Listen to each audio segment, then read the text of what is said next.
Professor Anurekhachari Wag to the dais.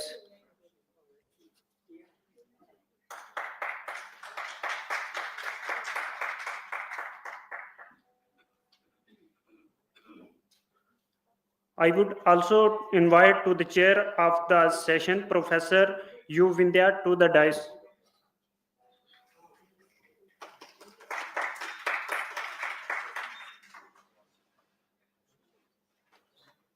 Now, I would like to introduce the chair of the session, Professor Anurekhachari Wag, is a professor in the Department of Sociology at the University of Hyderabad, holding a PhD from the University of Pune. Her research expertise spans sociology of gender, development and agrarian studies, microfinance, citizenship, and pedagogical method in higher education. She co-edited special issues of Sociological Bulletin titled Marginality and Gender in Educational Institution in Contemporary India, examining how gender intersects with caste, class, region, and religion to shape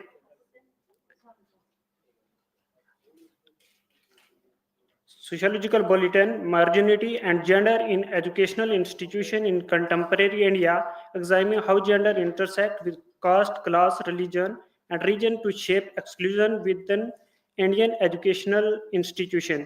She had authored around 29 publications, which include journals, article, book, chapter, and policy papers, garnering several thousand read and multiple citations. Her work critically engages with how marginality and gender affect educational access, government, and classroom dynamics, whether exploring the life of widow frames in agrarian India or theorizing feminist pedagogy in sociology classrooms. And the co-chair of the session, Professor Yuvindhya, chair of the session, is a professor of psychology and currently chairperson, School of Gender Studies, TISS Hyderabad campus. Earlier, she had taught for several years at Andhra University, Visakhapatnam, and joined TISS when the Hyderabad campus was about to be set up. She was the recipient of the South Asian Visiting Scholarship at University of Oxford and the Fulbright Visiting Lectureship USA and visiting lecturer in Itovis Lowend University. She was elected the president of the National Academy of Psychology India in 2028. In addition to the teaching and research, she has been extensively involved in gender sensitization workshop for governmental and non-governmental agencies, students, media and publishing houses, and the police and paramilitary forces.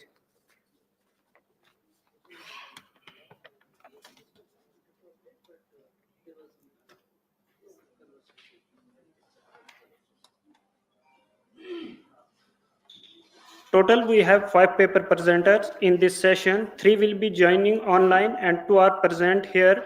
Without any further delay, I would like to invite Professor Anurekhachari Wag to chair this session.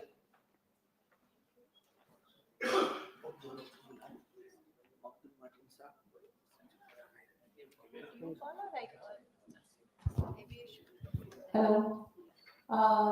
Can I have Namrata and Professor Martin?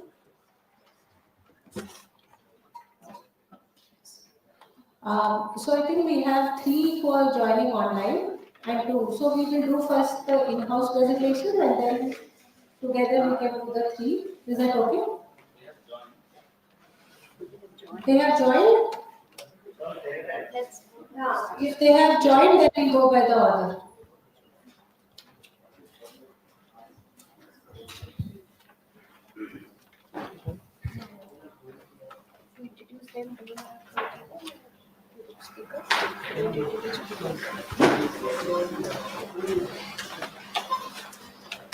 So should we go online first? Yeah.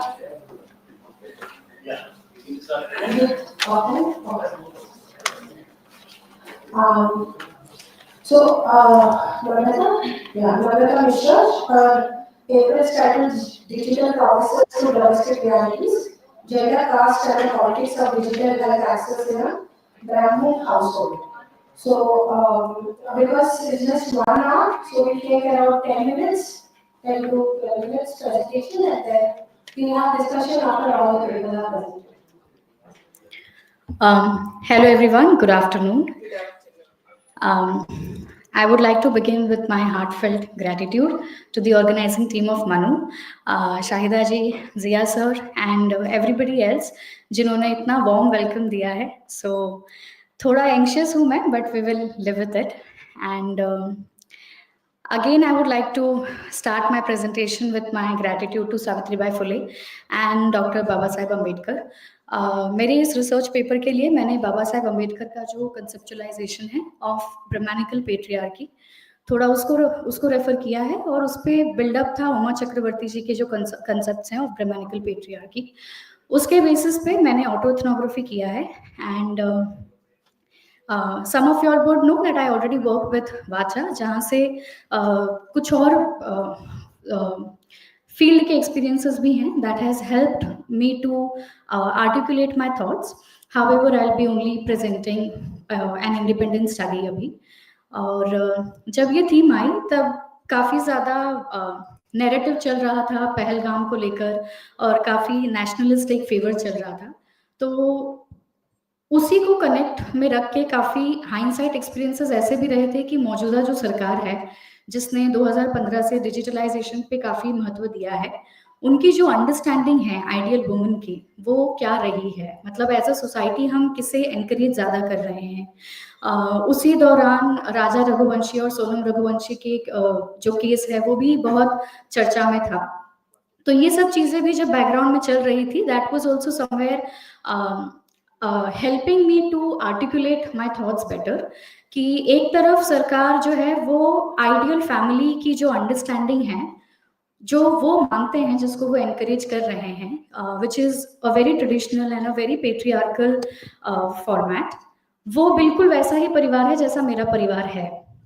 और again जो ideal masculinity की भी एक चर्चा जो narrative सबसे ज़्यादा dominant है वो भी वैसी मैस्कुलिनिटी है जो मुझे मेरे घर में देखने मिलती है ऑटो एथनोग्राफी करने का एक कारण भी ये था कि कितना पैराडॉक्स है उस नैरेटिव में जो जिसे हेजेमनाइज किया जा रहा है जिसे सबसे ज़्यादा डोमिनेंट रखा जा रहा है और उस रियलिटी में जो एक्चुअली उस नैरेटिव के खिलाफ काम कर रहा है स्पेशली जब हम उसे जेंडर लेंस से देखते हैं तब सो ऑटो मतलब this was the reason why I did auto ethnography कि कितना पैराडॉक्स जो है वो उभर कर आया मेरी ऑटो एथनोग्राफी से कि एक तरफ हमें लगता है कि the ideal family setup should be caste dominant तरह का बट मेरे ऑटो एथनोग्राफी से वो जो ब्रह्मानिकल पेट्रियार्की के सेटअप के अंदर जितना रेस्ट्रिक्शन होता है औरत की बॉडीज पे और कैसे मोबाइल फोन होकर भी एक स्मार्टफोन होकर भी आपके पास आप कोई डिजिटल टेक्नोलॉजी को एक्सेस नहीं कर पा रहे हो वो अनमास्क हो रहा है तो ऐसा नहीं है कि उनके पास वो टूल्स नहीं हैं बट उसका अवेयरनेस नहीं है और मेरी ऑटो एथनोग्राफी में मैंने कंपैरेटिव स्टडी किया है जहां मैंने अपने आप को भी एज अ पार्टिसिपेंट देखा है उसमें जो मेरी 2 भाभियां हैं दे वर ऑल्सो वेरी की पार्टिसिपेंट्स ऑफ दिस रिसर्च एक भाभी जो है मेरी वो मास्टर्स किया है उन्होंने कॉमर्स में उनके पास सबसे लेटेस्ट स्टाइल का फ़ोन है और उनके 2 बच्चे हैं दोनों भाभीयों में ये सिमिलैरिटीज़ थी कि वो दोनों फिनेंशियली डिपेंडेंट हैं दोनों पूरा घर संभाल रही हैं दोनों के 2 बच्चे हैं और दोनों के जो हेल्थ इश्यूज़ हैं वो भी काफ़ी सिमिलर हैं ऐसा नहीं है कि परिवार में पैसा नहीं है to go and get the required help और seek the medical assistance that is needed but setup कुछ ऐसा है स्ट्रक्चर कुछ ऐसा है कि वो हो ही नहीं पाता है मुझसे पहले आई थिंक अंसारी मैम थे उनके जो फाइंडिंग्स थे वो भी काफ़ी सिमिलर थे कि सिर्फ मोबाइल फ़ोन एम्पावरमेंट में टर्न नहीं होता है ऑटो एथनोग्राफी शुरू करने से पहले जब मैं लिटरेचर रिव्यू कर रही थी तो मुझे काफ़ी ऐसे रिसर्च मिले जहाँ बात कर रहे हैं कि कैसे डिजिटलाइजेशन जो है वो ऑलरेडी एक हम उस पर क्वेश्चन इसलिए करते हैं क्योंकि क्या सबके पास स्मार्टफोन है क्या हर जगह इंटरनेट कनेक्टिविटी है तो ये जो रियलिटी थी, ये मुझे जो भाभी मेरी गांव में रहती हैं उनसे तो मुझे देखकर समझ में ही आया कि जाहिर है कि उनके पास ये सारी प्रॉब्लम्स हैं। बट उसमें दूसरा लेयर ये भी था कि आप जैसे ऑनलाइन जो मेडिसिन मंगाते हैं, मेरी भाभी ने जब वो ऑनलाइन मेडिसिन मंगाई तो वो बहुत जल्दी आ गई, जो मुंबई में रहती हैं। लेकिन जो भाभी मेरे गांव में रहती है, पहली बात तो उनको मेरी जो मुंबई वाली भाभी है उनसे पता चला कि आप ये कुछ कर सकते हो, ऐसा भी कुछ होता है कि आप ये चीज कर सकते हो। दूसरी बात, उन वो कर नहीं पाए जब उनको ऑनलाइन मंगाना था दवाई। और तीसरी बात जो उनसे उभर कर आई वो ये था कि मुंबई में पहुंचता होगा 24 घंटे में या 2 घंटे में, हमारे पास ट्रांसपोर्ट और ट्रैवल सिस्टम इतना बुरा है कि वो आएगा नहीं। अगर हम सुल्तानपुर के सिटी में होते तो शायद हो सकता था, गांव में वो चीज जल्दी नहीं आने वाली है। तो मेरी जो ऑटो एथनोग्राफी है उसमें से ये भी कुछ रिकमेंडेशंस या ऑब्जर्वेशंस रहे हैं कि सिर्फ हेल्थ का जो इंफ्रास्ट्रक्चर है उसे डिजिटलाइज करके हमें वो आउटकम या इम्पैक्ट नहीं मिलने वाला है। We will have to work collectively, जहां हमें ये भी इंश्योर करना होगा कि क्या जगहों पर इलेक्ट्रिसिटी की जो सुविधा है वो कंसिस्टेंट है, क्या वो मेंटेन है। क्योंकि अभी भी मेरे गांव में जब कोई बड़ा तूफान आता है या जोर की बारिश होती है तो ऑलमोस्ट 3 दिन तक कोई बिजली नहीं होती है। इन एडवांस हमें मोबाइल जो है वो चार्ज करके रखना पड़ता है। दोबारा अगर हम वापस डिजिटल और जेंडर की नजर से देखें तो मोबाइल का रिचार्ज भी जो है वो औरतों के पास तभी हो पाता है जब मर्द करते हैं। सो मेरी भाभी जो है वो भले बॉम्बे में है, she is very capable, she's doing everything, but as basic as a mobile recharge is something that she's dependent on her husband or father-in-law or sister-in-law to do. And while my bhabhi is only dependent on very few members, for my bhabhi who is in the village, she has to depend on lot many people because her husband is also unemployed. उनके पास भी कोई एक proper job नहीं है। सो दूसरा angle ये भी दिखता है कि सिर्फ डिजिटल इंफ्रास्ट्रक्चर ही काफी नहीं है। अगर हमारे घर में ऐसे लोग हैं जो एम्प्लॉयड ही नहीं है तो मोबाइल का डेटा पैक ही नहीं होगा हमारे पास में, तो हम उसे एक्सेस कैसे कर पाएंगे। एंड जब मैंने दोनों भाभीियों से पूछा कि उनकी क्या राय है डिजिटल इंफ्रास्ट्रक्चर को लेकर, मैंने उनसे पूछा कि क्या आप जानती हैं कि ऐसा भी कुछ एग्जिस्ट करता है। तो उनमें से एक ने कहा कि देखो, कहने के लिए तो दुनिया चांद पर भी जा रही है, पर उस चांद पे जाने का मेरे जीवन से कोई वास्ता नहीं है, क्योंकि ना मतलब मेरा जो लाइफ है वो इस 4 दीवारी के अंदर ही कैद है। तो मुझे तो पता भी नहीं है कि मेरे लिए क्या सर्विसेज हैं जो अवेलेबल हैं। सो दूसरा जो रिकमेंडेशन था, in addition to the previous ones that I mentioned, was also creating more awareness and working collectively. सरकार ने जो अपनी मुहिम शुरू की है वो तो ठीक है, बट हमें एनजीओज जो हैं उनके भी काम को और एनकरेज करना पड़ेगा। And as a part of already an NGO that is facing a lot of funding issues, we realise की जो हम काम कर रहे हैं वही काम करने में इतनी दिक्कतें हैं, तो ऑलरेडी और कंसिस्टेंटली काम करने के लिए जो सरकार से हमें सपोर्ट चाहिए वो नहीं है। तो काफी जो सेटअप है वो बहुत खोखला सा लगता है कि कहने के लिए हमारे पास चीजें हैं बट वो काम नहीं कर रही हैं। जिसके पास मोबाइल फोन है उसके पास, उसके लिए भी नहीं काम कर रही हैं, बिकॉज इट इज क्लियर कि मेरा जो फैमिली है वो किसी भी तरीके से, मतलब it's a very caste dominant family. मेरे जो भाई हैं वो सीनियर मैनेजर हैं at an IT company, so और जो मेरे पिता हैं ही इज अ ब्राह्मण प्रीस्ट। सो ऐसा सारे जो डोमिनेंट चीजें चाहिए for a family to operate, especially in the current political scenario, is what my family has, and still the women struggle to prioritize their health. So that was pretty much the gist of my research. Thank you.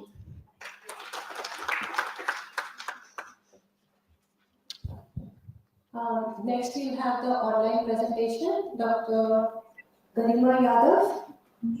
She is presenting on Feminist Critiques of Digital Health, Surveillance, Self-Responsibility and the Reproductive Citizen.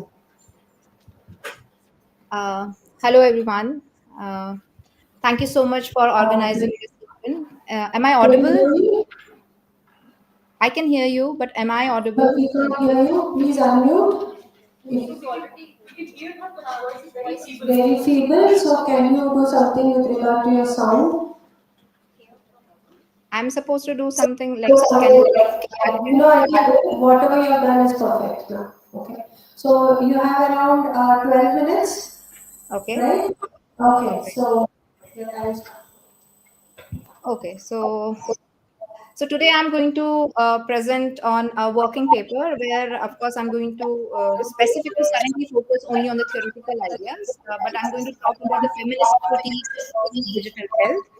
And when we talk about digital health, we have to take into consideration that digital health is quite.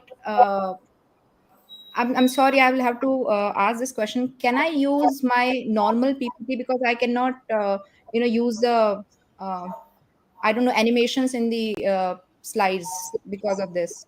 Is it possible if anybody from the IT, or if it's not possible, then I'll just go ahead with my Let me presentation. check. IT technical support. Normal PPT. So no animation is okay. Ah, Okay. Sorry. Okay.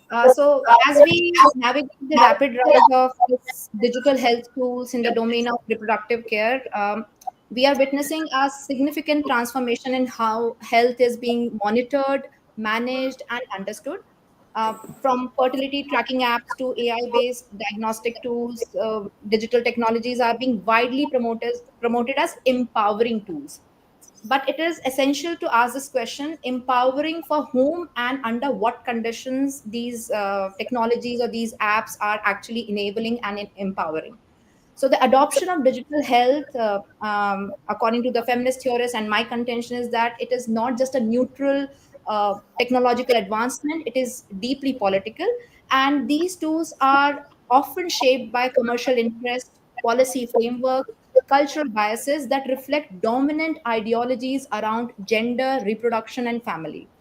Now, this actually brings us to the critical intersection of gender, technology, and governance, which we are going to deal in the presentation also, where we see that how women's reproductive bodies have long been sites of control and surveillance. But now, with these digital technology, we see a shift from institutional control of data-driven to self-monitoring, which is often couched in the language of empowerment and personal responsibility.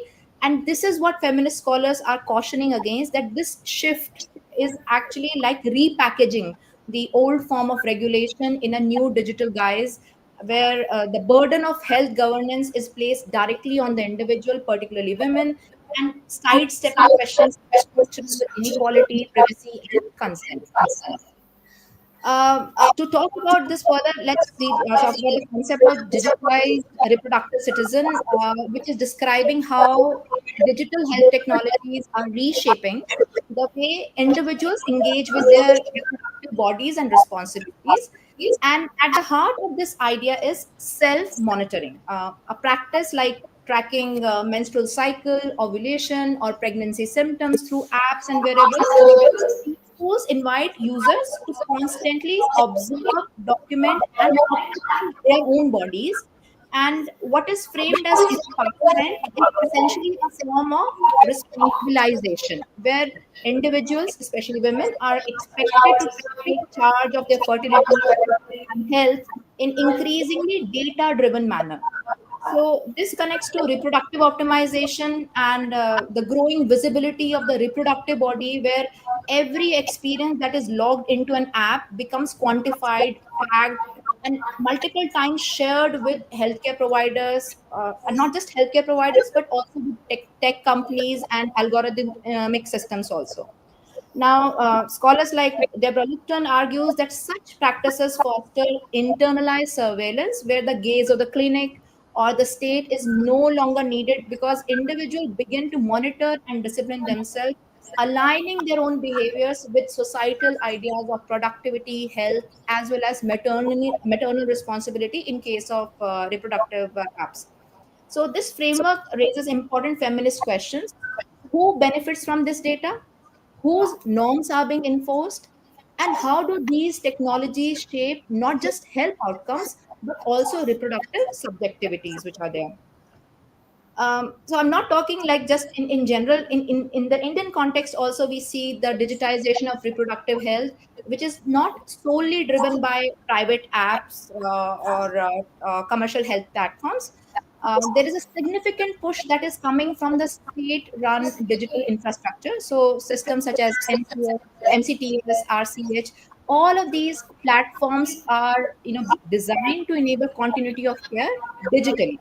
So though they are designed to enable continuity of care, but they are also functioning as technologies of biopolitical surveillance, embedding the reproductive lives within the state databases. The state database that is generated, within that, all the reproductive lives are embedded. Now, on one hand, these apps, these state-sponsored digital infrastructure are promising improved efficiency, streamlining the data management, or targeted delivery of services. On the other, they are facilitating the systematic monitoring of reproductive histories, often without robust mechanism for informed consent or data autonomy. So, for instance, fertility cycles, pregnancy, miscarriages, childbirth events, all of these are logged, stored, and analyzed, which makes a woman body hyper visible to the state and its apparatuses of control. Now, crucially, access to a range of welfare entitlements is increasingly contingent on participation in these digital infrastructure systems created and imposed by the government, which creates a paradigm where digital visibility becomes a condition for accessing state support, which again raises urgent concerns about data privacy, exclusionary logics, and even the coercive dimension of welfare governance, which is there. Um, Within this, the feminist critique, there is also another angle that digital health is actually promoting the neo-liberal logic of responsibilization, where health is increasingly being framed as an individual task, a matter of personal responsibility and optimization. So, an individual is responsible for his or her health. Again, fertility apps, menstrual cycle trackers, wellness platforms, they are encouraging the users, most often women, to constantly monitor themselves, regulate, and enhance their reproductive health. And again, while these are being marketed as empowering, they also transfer the burden and success entirely onto the individual. And when outcomes don't align, let's say the conception does not occur despite following the apps and the the ideas that were coming from the app or website, or some targets are missed, so these apps can induce feelings of guilt, anxiety, and failures, as if the individual has failed in performing something, and that is why the intended outcome was not achieved. So women internalize these emotions, believe they have not done enough or they have not done it right, even when the real issue may lie, let's say, in some structural barrier like inadequate healthcare access, economic precarity, or maybe some other form of social stigma. So, by focusing on self tracking and individual behavior, these technologies obscure the broader systemic inequalities which exist. The social determinants of reproductive health, like caste or class or rural healthcare gap, all of these are maybe ignored or maybe are kept in the background. And because of this shifting of risk and responsibility away from institution and onto women's bodies and choices, a new form of moral burden is actually generated and imposed. Also, despite their progressive branding, many digital reproductive health tools are shaped by exclusionary design choices and normative assumptions about who the typical user is going to be. And most of these apps and platforms are designed with the cisgender, heterosexual, middle class in mind, who is in a stable relationship, who is planning a family in conventional way. So the default user model is rarely questioned. As a result, the tools are also reinforcing the normative family structures or the life trajectory, like marriage, then planning a pregnancy, or maybe nuclear parenting, which is considered as the ideal one. And these based Yeah, yeah. uh, Sorry to disturb you. Around 2-3 minutes. You have yeah, to. Right. Yeah. Thanks. two more slides and I'll finish it. So these design biases not only renders non-binary or single individuals invisible, it is also marginalizing them, and the reproductive technologies actually then becomes again a site where the social norms are embedded in code. And what I'm saying here is it's not just a technical problem; it is a political one also, because the digital tools are again reproducing the existing hierarchies and exclusion under the guise of neutrality, that we are neutral and we are technology, like we are guided by technology, but it is a angle over there. Next, moving on to another trend in digital reproductive health is the gamification and the aesthetic nature of surveillance, which is there, where these apps will use playful designs, colorful visuals to make compliance more fun. So people will log their data into the and assume it is like a game-like activity, but it is making compliance more fun. In this, what is also happening, there is a form of emotional attachment and routine engagement is created, which is creating again the internalization of surveillance that is actually happening, because now the user is actually getting emotionally attached, and they are obscuring the underlying power structure like data extraction, algorithmic nudging, or behavioral conditioning.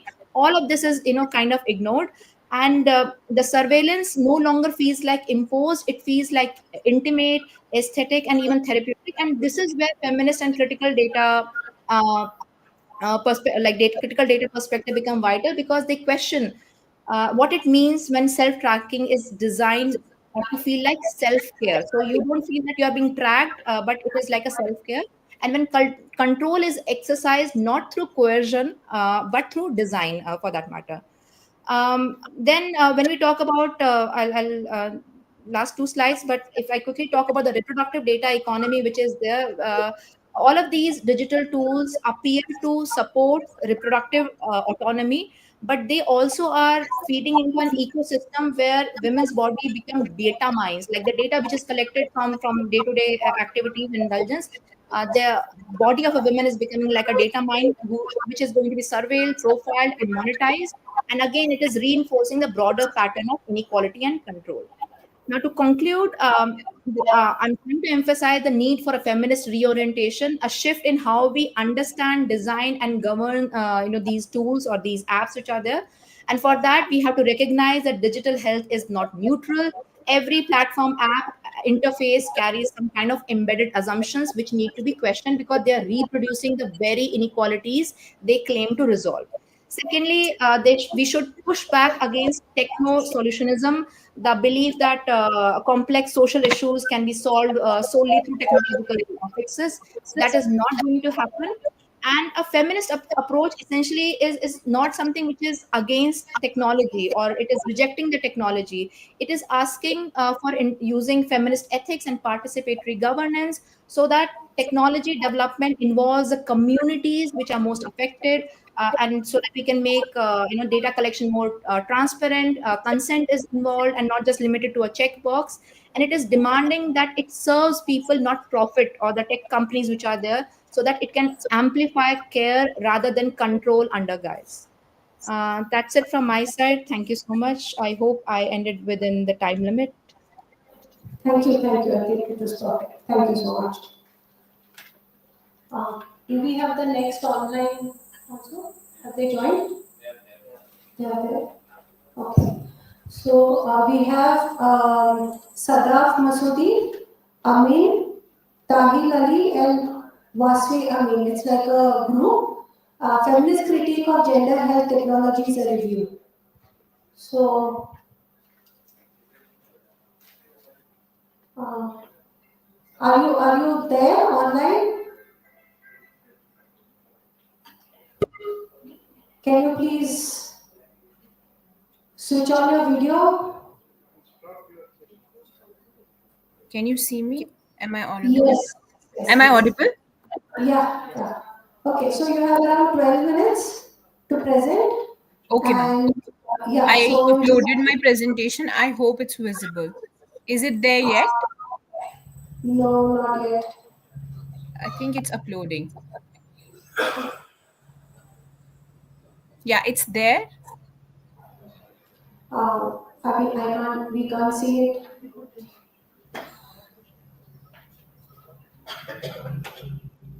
Yeah, I think this is, yeah. Okay, Yeah. so Yeah. 10 So minutes. Please start.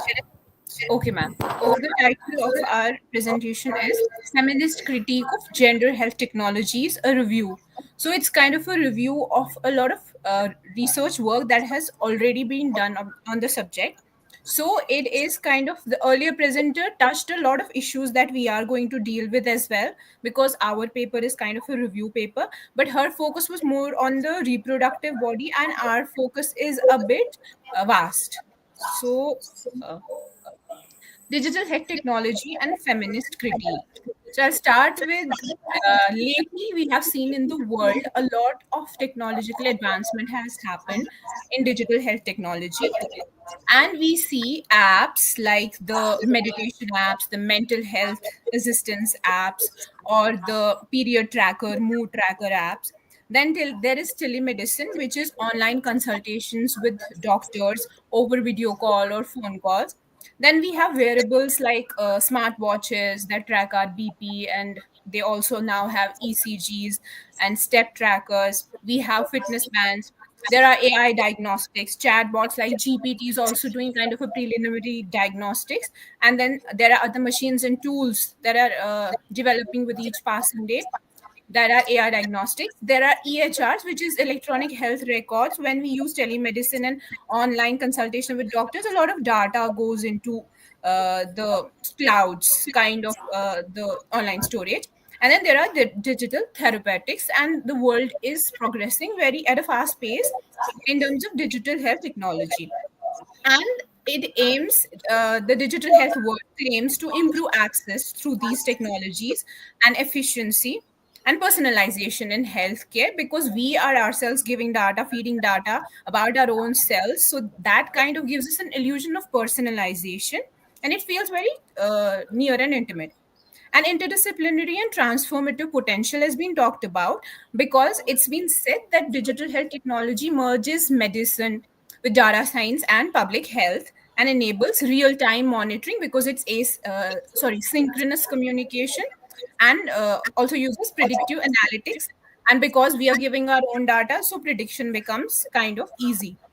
But like with happens it happens with everything new emerging in the world, critical perspectives do emerge.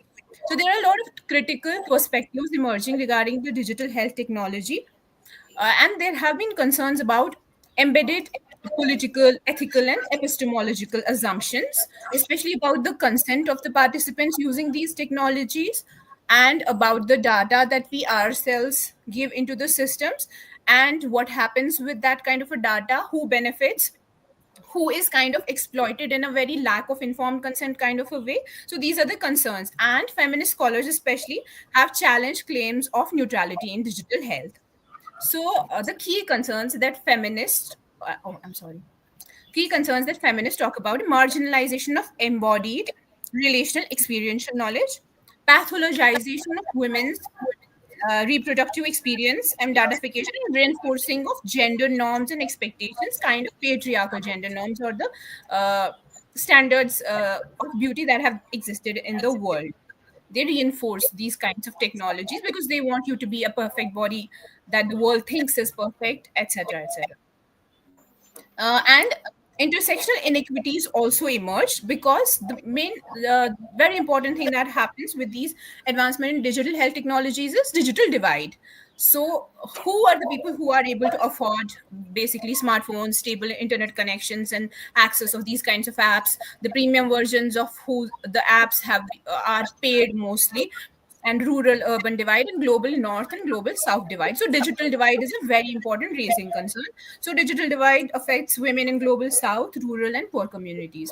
And tech used for surveillance can intensify control over women's bodies. That is very subtle. And surveillance happens is done by government or capitalists on bodies that they think of are dispensable. Again, poor, lower caste, etc. So political economy of innovation, also very important concern is these kind of technologies, like everything else in the world, is male dominated, and there are male led startups and global organizations, and when they're dealing with femtech apps, they have a very male centered kind of a very myopic perspective. And it promotes commodification, individualized solutions over systemic care. That the earlier presenter also mentioned, that systemic care is something that we really need to think about. And feminist alternatives suggest and advocate for epistemic justice and inclusive design, and emphasize care, lived experiences, and structural inequality in tech development. So, henceforth, my other presenter will take over. Over to you, Sada.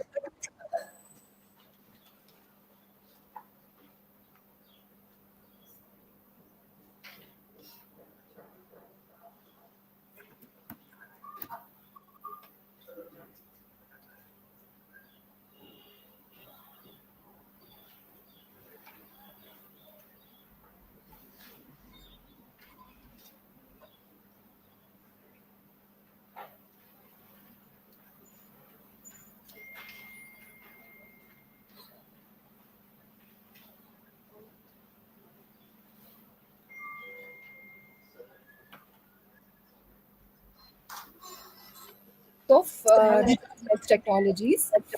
And we then selected the papers based on the relevance to these broader ideas like gender surveillance, neoliberalism, data justice. And then we saw clubbed the patterns, the most recurrent patterns in these papers, and then coded them into these thematic clusters. So the thematic clusters we categorized our kind of data into is data commodification and surveillance, body projects, neoliberal biopower and patriarchy, gendered labor and knowledge hierarchies, privacy, lack of consent and extraction of health data, governance, intersectionality, and collective well-being. So I'll just talk about these themes uh, uh, in a very basic way. So, um, talking about data commodification and surveillance, there are scholars who talk about health, how health tech positions health as a commodity and shifts care into market logic. Scholars also talk about Sharon particularly gives this example of um, Googleization, which moves health governance into tech platforms, causing data extraction. And the scholars from a global south, like Radhakrishnan, shares that how AI for social good actually exploits marginal bodies as data sets for training.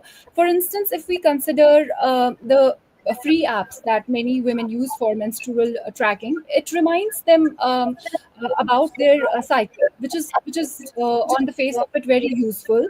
But behind the scenes, what happens is that this data goes to tech firms who sell it to data advertisers and insurers, and the original medical purpose becomes a product. So Fox, who's a scholar, warns this shifts this whole idea shifts responsibility also on the individual. That if you're unhealthy, it is your fault for not using these applications in the right manner. And another scholar also describes, like I said about the Googleization of health. It's like we trust our personal data with WhatsApp, with Google, with AI. We give our very personal data to these applications, and the whole process becomes very extractive, and this all of this data is used to train the algorithms without the actual consent or involvement from the clinics that they extract these data from. So the next idea is about body projects under neoliberal biopower and patriarchy. Sanders is another scholar who talks about self-tracking devices, how they boost self-knowledge, but also extend control via normative feminine body standards. So basically, these tools, what they do is they encourage rigorous body projects like diet, fitness, productivity that are actually driven by post-feminist patriarchal norms. For instance, if a teenager is using a smartwatch to track her steps, calories, and even fitness, she feels good about learning about her body. But as the scholar said, we are being shaped basically to fit into some ideal body norms. That if I do not walk 10,000 steps a day, I will feel guilty for not doing enough for my body. So, like it's like being told that if you're not tracking, you're not, caring for yourself enough. If you're not tracking your whatever progress. So the technology this way is disguised as helpful, but what it does, if we look beneath the surface, if we scratch beneath the surface, what it does basically, it reinforces those ideals of quality and productivity. Another theme that I will discuss about is gendered labor and knowledge hierarchy. So, if we imagine female workers in India, like Asha workers in a village uploading patient data and records to applications, they enter, thousands of data entries they do per day. But what happens with their data? The hard She's not looking, she's looking at her. Hello, Sadaf? No. Yes, Sadaf, can you please conclude? Can you please stop? Okay. I'll just finish this idea, then we'll come to the conclusion. So the data No. flows to urban tech hubs, but these ASHA workers do not get to see what happens with this data. We are skipping our theoretical part, and we'll just come to the conclusion. Muntaha, can you please No, sum up? just last sentence. Only you do it. Don't ask anyone else. Just the last sentence. Yes. Just one core argument. Just one line.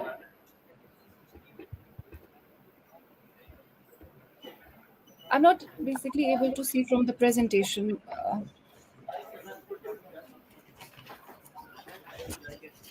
Just a moment. I'm so sorry.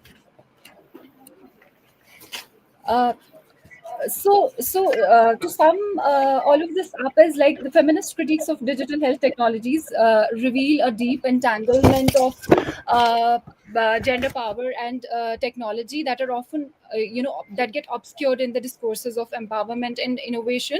And across the review literature, we discussed about the themes of data commodification, labor extraction, informed consent, and algorithmic governance. These reflect a persistent colonial capitalist logics that shape women's experiences with these digital health technologies. Thank you. Thank you so much. Okay, now we have Professor Martin, Intersecting Inequities, Politics of Gender, Health and Digital Governance in Contemporary India. Sir, around 12 minutes. In 10 minutes, I will just remind. Thank you. Good afternoon. Thank you, Chairperson and Co-Chairperson. There are three basic questions which I have examined in my 17 pages draft paper. A, how digital initiatives shape and are shaped by gender norms and power. B, the role of intersectionality in mediating access and outcomes. And C, the implications of algorithmic decision-making and surveillance on bodily autonomy and citizenship. For theoretical framework, I have examined Kimberly Grenshaw's work, Judith Butler, Stephen Lukes, and Nancy Fraser. On digital health governance and gendered access, India's flagship health tech initiative, the Ayushman Bharat Digital Mission, seeks to create digital health IDs and unify patient records. While it claims to enhance efficiency and inclusivity, access remains uneven. GSMA 2022 reports that women in India are 20% less likely than men to own a smartphone and 51% less likely to use mobile internet. These disparities are amplified among rural women, widows, and low-caste groups. Digital health platforms like eSanjeevani, Poshan Tracker, and RCH portal assume uniform digital literacy and access to devices. Community health workers, mostly women, Ashas and Anganwadi workers, face the dual burden of care labor and digital reporting, often without adequate training or remuneration, as reported by Gopi Chandran and Associates in their 2022 article. Moreover, telemedicine platforms rarely consider linguistic diversity, disabilities, or sociocultural hesitations around discussing reproductive health online. These limitations reveal how technocratic design can invisibilize and silence the most marginalized. WASH infrastructure, sanitation, surveillance, and the feminized burden. Sanitation and hygiene, though fundamental rights, remain unequally distributed. The Swachh Bharat Abhiyan, launched to eliminate open defecation, has been critiqued for prioritizing toilet construction over behavioral change and social equity. Women and girls in rural and urban communities continue to face significant risks due to the absence of safe private sanitation spaces. Geotagging of toilets and mobile grievance redressal apps are touted as innovations, but many women lack smartphones or digital literacy. Surveillance through biometric attendance systems for sanitation workers, predominantly Dalit women, reduces their labor to metrics, ignoring occupational hazards, dignity, and rights. Menstrual hygiene, a key aspect of WASH, remains taboo. Digital initiatives often ignore the stigma and infrastructural challenges girls face in schools, leading to absenteeism and health risks. Thus, sanitation policy continues to overlook care work and menstrual justice, central to feminist sanitation agenda. Class, caste, and rural-urban divides in digital initiatives. I have referred here Deraj and Khera's analysis and also of Datta. I will skip that. Then the feminist critics of surveillance, data justice, and algorithmic bias. I've made use of Eubank's write-up and also of Taylor of 2018 and 2017 respectively. See, the discussion and inclusive pathways and policy recommendations entail intersectional data collection, then digital literacy and infrastructure, participatory design, ethical AI and privacy safeguards, and care work recognition. To conclude, India's digital health and sanitation landscape holds transformative potential, but remains constrained by patriarchal, casteist, and technocratic paradigms. Without addressing the structural inequalities embedded in digital systems, these initiatives risk deepening exclusion. A feminist intersectional approach rooted in care, equity, and justice is essential to reimagine digital governance as truly democratic. Empowering women and marginalized communities through inclusive technologies and policy reforms is not just a development imperative, it is a moral one. Thank you, ma'am.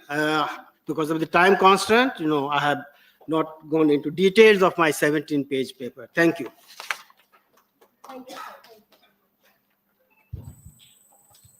Now maybe invite the last paper of this session. Usma Manzoor, Wasim Amin, and Khalid Bashir. Reimagining women's health, the role of Bollywood films in shaping gender and health narratives. 12 minutes in total. In 10 minutes, I will stop you and remind you that you have 2 minutes to conclude. Huh? Yeah. Of course, I mean, it's a combined paper. Yeah. No. See, I mean, I think they wanted each one of them to present and it didn't work. Khalid, who is presenting?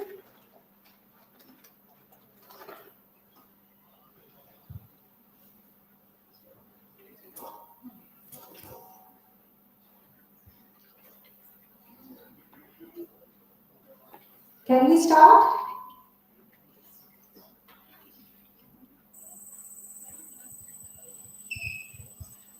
Have they joined?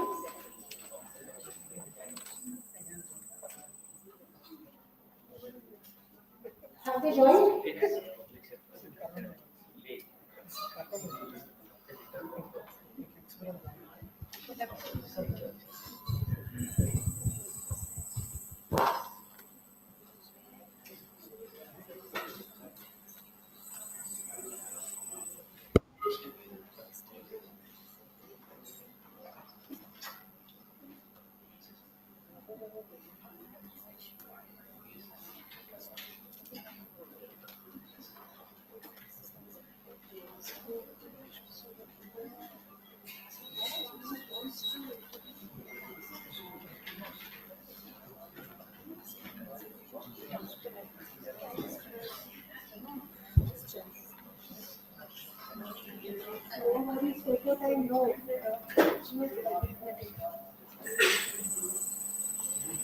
Hello, anybody there?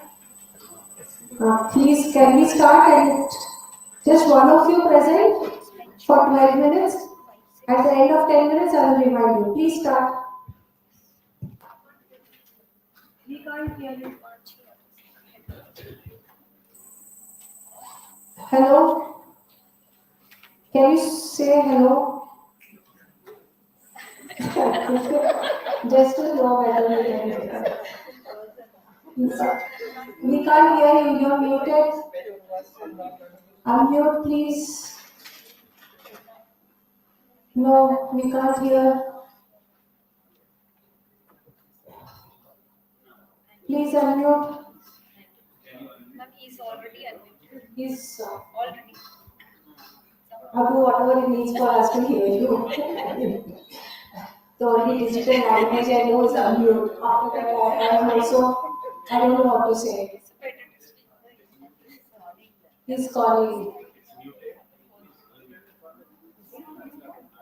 Yeah, I think he's talking to Zia. No, I think we can hear our phone, but we can't hear you. So we can do that. We can keep phone in front of this. All kinds of digital things. Yes. Yeah. So much for You can join on mobile also. Yeah, I think- Mobile and We can just be. They're from Media Studies Center. Already ironic. That's the best example for today's politics of digital initiatives and the paradoxes.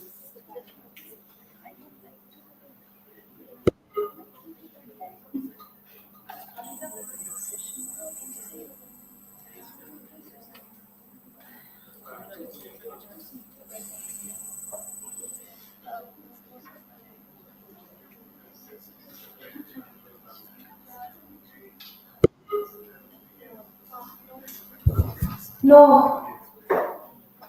not yet. Not yet. Organize is convenience.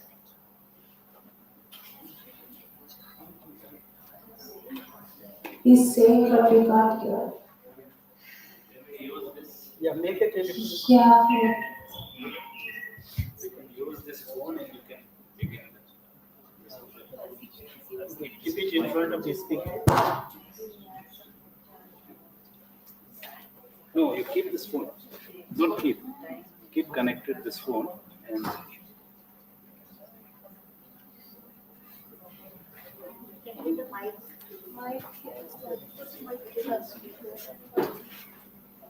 are you there? Yeah. I'm there.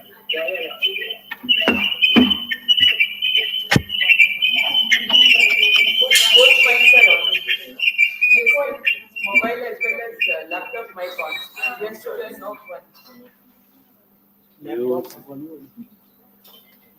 Yeah, you ask them to increase the volume in the If you laptop. increase your volume, it will That also mute the other one. Amit? Yeah. No, we can't hear you neither. Okay. No, so we'll try one backup. You use your speaker and mute your device.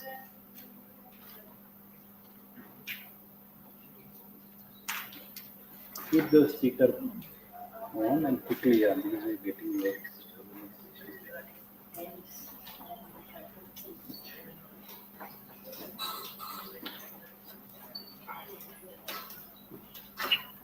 Yeah, that's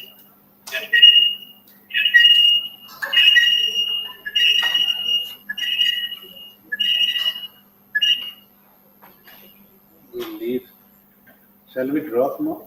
It's not working. I think the third presenter wants to present. You have other presenter? Uzma, she's texting. Uzma is there. Can you shift to Uzma? Uzma को ले लीजिए. नहीं है? No. This is on phone. You are not audible on camera.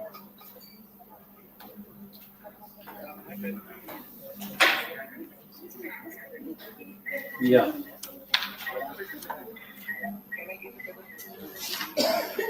Will this work?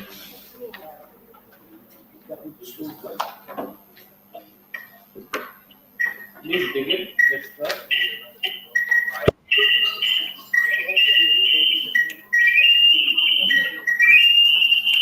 Good afternoon, am I audible?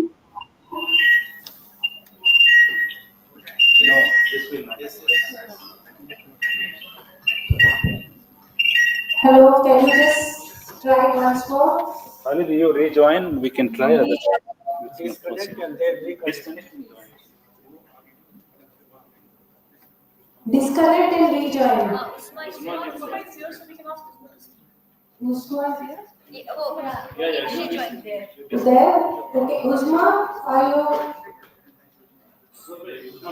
Can you present? Because I'm not able to listen. So extremely sorry for some technical issues with my other. Am I audible? Yes. Okay. So our question is about women's and women's health, the role of Bollywood films in shaping gender health narration.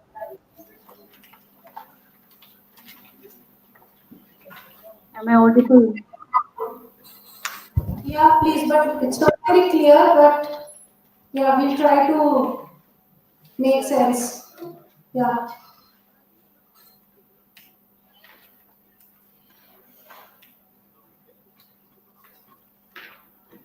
Okay, so I think we're already time, so I would briefly introduce our paper. I will skip the introduction part. So I will briefly talk about gender and menstrual health in Indian cinema. And I will, in our paper, we have quoted some studies, women studies that emphasize about certain Bollywood movies like Padman that marked a turning point in the cinematic visibility of menstrual health, framing it within the discourse of psychology for male. While the film was lauded for breaking, I'm talking about this movie Padman. While this movie was lauded for breaking for reinforcing patriarchal logic and preventing women liberation. Similarly, we have talked about we have that was those who pay less commercially and have been looking for its barriers to advertising, highlighting how pastoral authority and gender intersect to limit access to sanitary products. So when it comes to mental health, Bollywood's engagement in one to be quoted. Films like Dear Gender have analyzed conversation on mental health, especially among urban women. Scholars such as Banerjee who have argued that movies like Dear Zindagi transform the traditional tropes of women by offering the more human portrayal of mental illness by pushing the limits of elite urban activity. Uzma, can I interrupt you? Uzma, grounding the emotional labor. This if you recognize it. So I would skip most of the parts.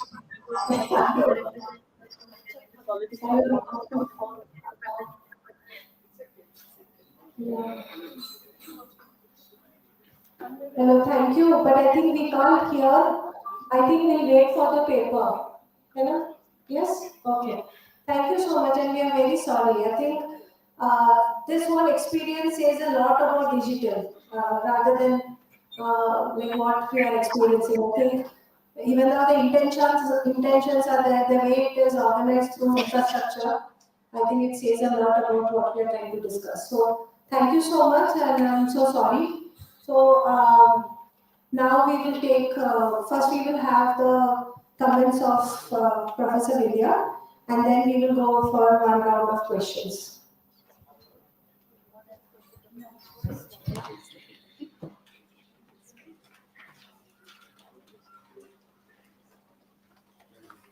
This one?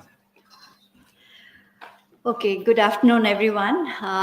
As our chair, Professor Anurekha said, we have technology on the one hand, technological advancements on the other hand, but technological glitches also have become a way of life now. Anyway, the conference had 3 terms: gender, health, and digital initiatives. Now, the area of gender and health, particularly the politics of gender and health, has been now in existence from, at least 3-4 decades, since the 1980s, when many of you would know, we had the first few campaigns by feminist groups against hazardous contraceptives, against sex-selective abortions, and so on. But the term digital health, of course, now is a buzzword of recent origin, with technology becoming an integral part of our everyday lives.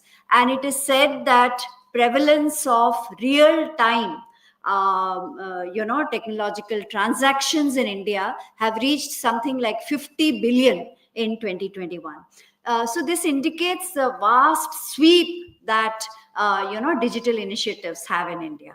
However, if there is one common underlying thread between the movements and campaigns, especially by feminist groups, since the 1980s and now, I would say that it is the focus on gender inequity and further on intersections of gender with caste, class, religion, etc., that deepen these kind of inequalities. So this is the kind of, as I said, the common underlying thread between the health movements launched in the 1980s and now. And we all know that digital health, technological initiatives can be transformative in delivery and outcomes of healthcare. But the whole point is that despite their potential, their efficacy is undermined by the existing gender-based disparities in autonomy, education, and access. So all the papers in this session have brought out this feminist critique, very vividly. This feminist critique of, digitalization of health initiatives. And what I would say is that not only these papers, but the current emphasis on this feminist critique is the most crucial. Because in this area, on the one hand, we have tremendous advancement, which holds a lot of potential and promise. But on the other hand, the challenges that are there, that is for the feminist critique to have brought out so very vividly, as I said. So the point here is the challenge remains, how do we close the gaps? But then even before we close the gaps, and before we go on to, as many speakers earlier in the morning also said, about having a more inclusive, transformatory kind of a framework, the point is that more studies on with critical insights are essential. And that is, I think, what this particular session tried to fulfill, bring out, they offered very critical insights into what this, technology-driven solutions to healthcare is doing. So I will, just stop here and congratulate all the authors for attempting this. And I would like to quote this. I was particularly struck by this, this term in one of the papers, who said that we need to amplify care and not control. I think this would be the essence of what the feminist critique does, because the feminist critique does not just stop at critique, but also shows the way forward. And following again, what earlier in the morning speakers were saying about having a feminist, ethical, inclusive kind of a framework is the forward. So I once again congratulate all the authors and thank the university for giving me this opportunity. Thank you very much. Do we have like one round? Yeah, just 2 questions.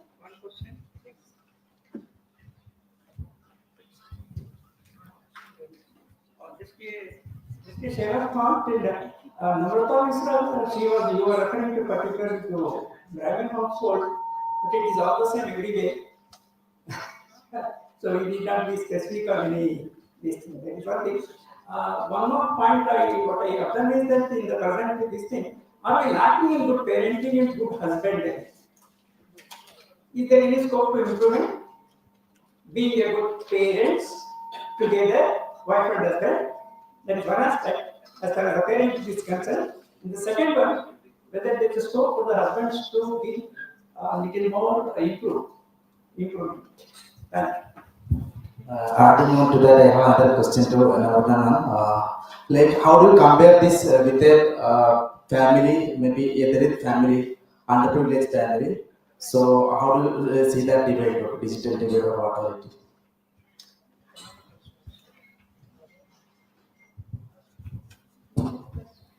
Thank you for the question. I think this is giving me an opportunity to further kind of share why specifically saying in a Brahmin household becomes very important, even when the lived realities might be very similar, because from whatever little I know, I think it becomes the politics of power while doing research. And because my research followed a feminist standpoint perspective, very often, I think even Sharufta ma'am, when she was giving the introductory speech, she said that it is the powerful people who can have access in the households of more vulnerable people. Like Brahmins have always went and done research in Dalit households. But what about the Brahmin households? So who is going to talk about the realities, what is happening in those households? So that was one of the most important reasons I wrote the paper with the hope that whenever somebody wants to read, they'll be able to see that the Brahmin household has the best quality of fruits and vegetables, but the Brahmin woman cannot really, make the best out of it because she's so occupied holding on to the restrictions that escalate the family honor and status. So it's a whole cycle, and which is why specifically using the term Brahmin household, I felt was very important. And comparing it to Dalit family, I think from my caste privilege, the whole point was to, as I mentioned, it is going to be far more difficult because what I have shared right now is the first layer of it. When we move towards the other in future, we would see that solutions are again more usable and effective for the Brahmin family because the restrictions are still coming from the men within the family. Once we work with the men within the family, maybe the solutions will come much compared to the Dalit women. The Brahmin women will still have more benefit. But when we compare it with the Dalit family, we will again see the same inequality again, inequality and inequality again repeating. Because then, for them, it's a systemic barrier.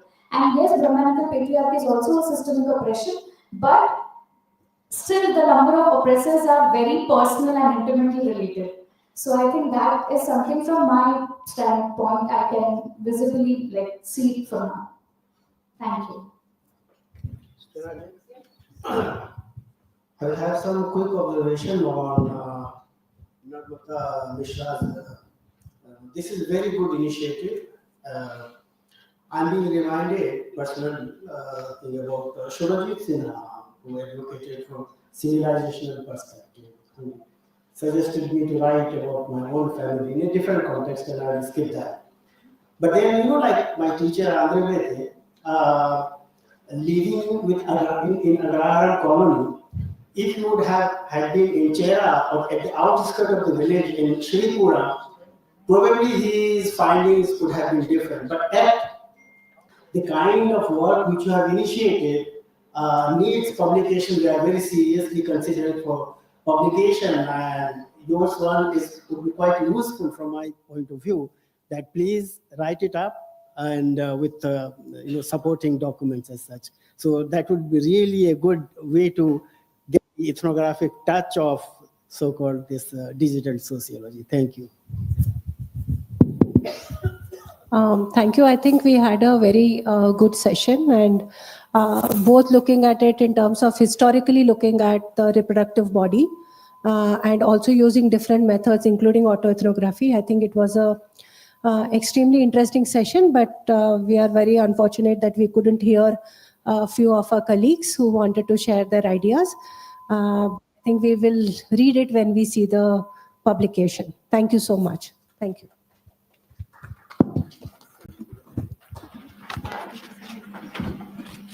Before we close this session, I would like to extend my sincere thanks to chair, co-chair, and participants who made this session possible. I would like to thank our speakers for their insightful presentation and active participation. Lastly, I would like to invite Dr. Qiyam Ziauddin, Head Department of Sociology, MANUU, to facilitate the chair of the session, Professor Anurakha Cherivag.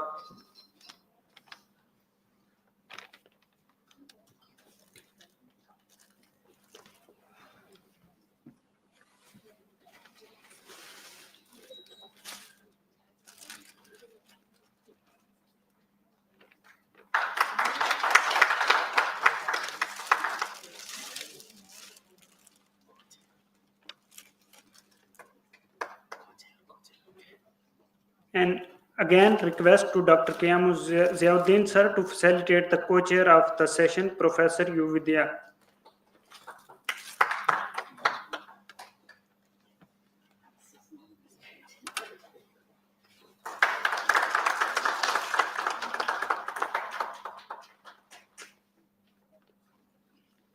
Thank you.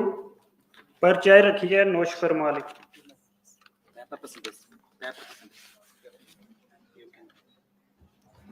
I would like to give certificate and shawl to paper presented Namrata Mishra. Sir, please.